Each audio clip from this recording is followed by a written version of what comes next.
السلام علیکم ورحمۃ اللہ وبرکاتہ نحمدہ ونصلی علی رسولہ الکریم اما بعد 1977 یا 1978 کا قصہ ہے۔ جمعہ کی نماز کے بعد حرم شریف میں حتیم کے سامنے میں بیٹھا ہوا تھا اور ایک بڑے میاں بہت خوبصورت حسین جمیل وہ آئے۔ انہوں نے آ کر کہا بیٹا آپ کو ایک ہدیہ دیتا ہوں۔ میں نے کہا دیجئے۔ تو انہوں نے کہا کہ ہر جمعہ کی نماز کے بعد 7 مرتبہ سورہ اخلاص پڑھ لیا کر بیٹا، اور 7 مرتبہ سورہ فلق پڑھ لیا کر، اور 7 مرتبہ سورہ ناس پڑھ لیا کر۔ تو اگلی جمعہ تک اللہ تعالیٰ ہر برائی سے، ہر بری خبر سے، ایکسیڈنٹ سے، مکروہ سے، بری بیماریوں سے اللہ تعالیٰ تیری حفاظت کرے گا۔ وہ بڑے میاں کہہ کر چلے گئے۔ میں نے اپنا عمل بھی شروع کیا، لیکن میں کسی کو بتاتا نہیں تھا کیونکہ میرے سامنے حدیث نہیں تھی۔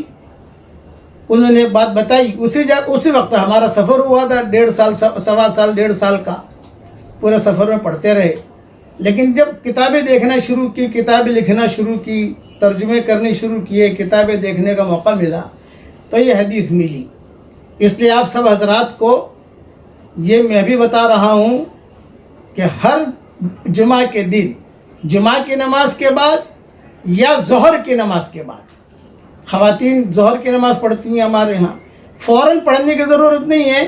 جمعہ کی نماز کے بعد سنتیں پڑھ لی، تسبیحیں پڑھ لی، اطمینان سے فارغ ہو گئے۔ آج کل چونکہ یہ حالات کی وجہ سے کئی جگہوں پر جمعہ ہو بھی نہیں رہے ہیں، ظہر پڑھ رہے ہیں۔ شرط ہے اس میں جمعہ کا ہونا شرط ہے۔ 7 مرتبہ سورہ اخلاص پڑھنے کی عادت ڈالیے، 7 مرتبہ سورہ فلق پڑھنے کی عادت ڈالیے، اور 7 مرتبہ سورہ ناس پڑھنے کی عادت ڈالیے۔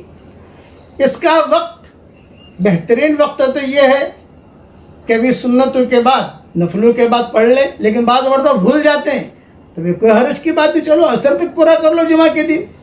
پھر بھی بھول گئے تو بھی کوئی حرج کی بات نہیں ہے، چلو جمعہ کے دن سورج غروب ہونے سے پہلے پڑھ لو۔ تو اس کی عادت ڈال دیجئے، تو اللہ تعالیٰ کی ذات سے امید ہے کہ انشاءاللہ اگلے جمعے تک اللہ تعالیٰ کی حفاظت میں رہیں گے۔ یہ حدیث ابن سنی میں ہے، اور میری کتابوں میں اس کے اور حوالے بھی میں نے لکھ دیے ہیں۔ دوسری بات، ہر فرض نماز کے بعد آیت الکرسی پڑھنے کا اہتمام کیجئے، تو 24 گھنٹہ ہم انشاءاللہ اللہ کی حفاظت میں رہیں گے۔ تیسری بات، روزانہ کم سے کم 100 مرتبہ سورہ اخلاص پڑھنے کی عادت ڈال دیجئے۔ انشاءاللہ اللہ کی ذات سے امید ہے اس کے بعد جو دعائیں مانگی جائے گی اللہ تعالیٰ دعا قبول کرے گا، اور فائدہ ہی فائدہ ہے۔ سورہ اخلاص پڑھنے کا تو فائدہ ہی فائدہ ہے۔ 10 مرتبہ سورہ اخلاص پڑھ لو، حدیث شریف میں آتا ہے کہ ایک محل جنت میں تیار ہو جاتا ہے۔